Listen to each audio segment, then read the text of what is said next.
राधे राधे, जय माता दी। मैं शोभना वैष्णव आपके अपने YouTube चैनल में आप सभी का स्वागत करती हूँ। आज मैं आपको वैशाख मास का प्रथम अध्याय सुनाने जा रही हूँ। कृपया ध्यानपूर्वक सुने। श्री गणेशाय नमः। सूत जी कहने लगे कि ब्रह्मा के पुत्र श्री नारद जी से राजा अम्बरीश ने पूछा कि ब्रह्मांड, मैंने सुना है कि वैशाख मास सब मासों में उत्तम है, सो कृपया आप वैशाख मास का महत्व विस्तार पूर्वक मुझको सुनाइए। यह मास भगवान को क्यों अधिक प्यारा है, इस मास में क्या दान करना चाहिए और उसका क्या फल है, इस मास में कौन से कर्म करने योग्य हैं और उनको करने से कौन से देवता प्रसन्न होते हैं, भगवान विष्णु को कौन से कार्य व कौन से दान प्रिय हैं, उनके फल व उद्देश्य भी कृपया कर विस्तार पूर्वक कहिए। भगवान का पूजन कैसे और किन वस्तुओं से करना चाहिए। नारद जी बोले, हे राजन, सब मासों का वृतांत भगवान ने लक्ष्मी जी से कहा और मुझसे ब्रह्मा जी ने सुनाया। यह मास विद्याओं में वेद विद्या, मंत्रों में प्रणव, वृक्षों में कल्प वृक्ष, गौओं में कामधेनु, नागों में शेष, पक्षियों में गरुड़, देवों में विष्णु, वर्णों में ब्राह्मण, प्रिय वस्तुओं में प्राण, मित्रों में भार्या, नदियों में गंगा, तेजस्वियों में सूर्य, शास्त्रों में चक्र, धातुओं में स्वर्ण, वैष्णवों में शिव, रत्नों में कौस्तुभ मणि के समान है। भगवान की भक्ति के लिए ये मास सबसे उत्तम है। मेष राशि की संक्रांति अर्थात वैशाख मास में जो सूर्योदय से पहले स्नान करता है, उस पर भगवान लक्ष्मी सहित सदा प्रसन्न रहते हैं। वैशाख मास में स्नान करने वाले सब पापों से मुक्त होकर वैकुंठ को जाते हैं।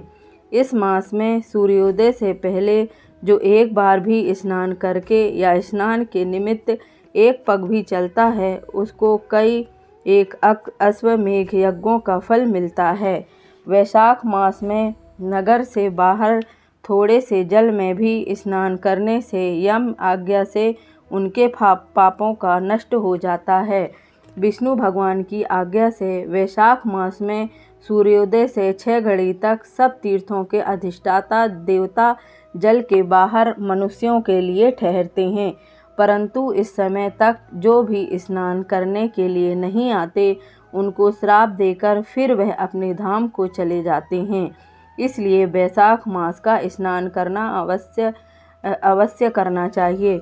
अगर आपको मेरे द्वारा बताया गया पहला अध्याय अच्छा लगा हो तो कृपया कर लाइक करें, शेयर करें और सब्सक्राइब करें। धन्यवाद।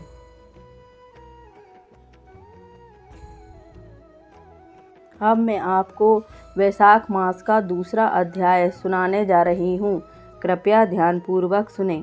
नारद जी कहने लगे कि जैसे सतयुग जैसा युग, वेद समान शास्त्र, गंगा जी जैसा तीर्थ, जलदान जैसा दान, भार्या समान सुख, खेती जैसा धन, जीवन के लिए समान लाभ, नेत्रों के समान ज्योति, भोजन के समान तृप्ति, सत्य के समान यश, आरोग्य के समान हर्ष कोई दूसरा नहीं है। ऐसे ही वैशाख जैसा अन्य कोई दूसरा मास भगवान को प्यारा नहीं है।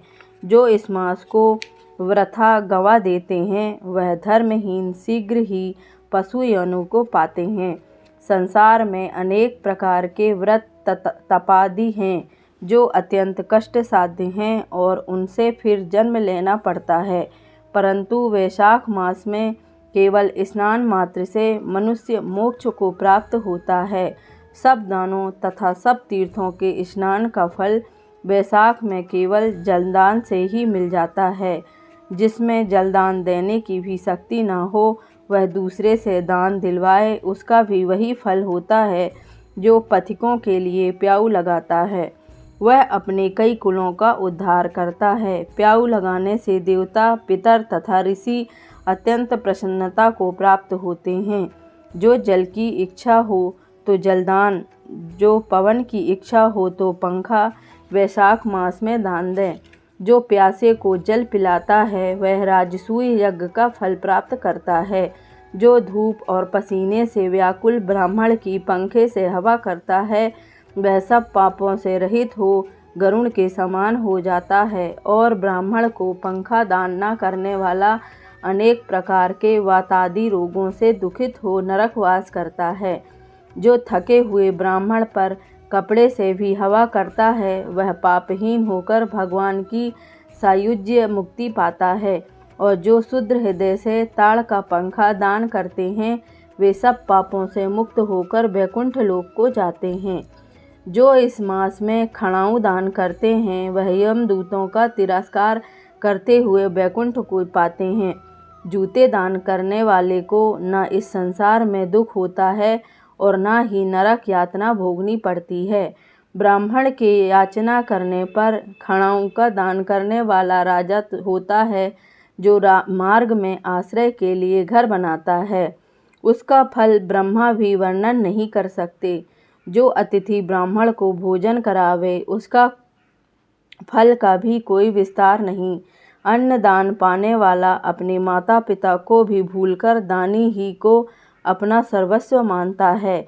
माता पिता तो केवल जन्म के दाता हैं, इसलिए विद्वान लोग अन्न देने वाले को ही पिता कहते हैं।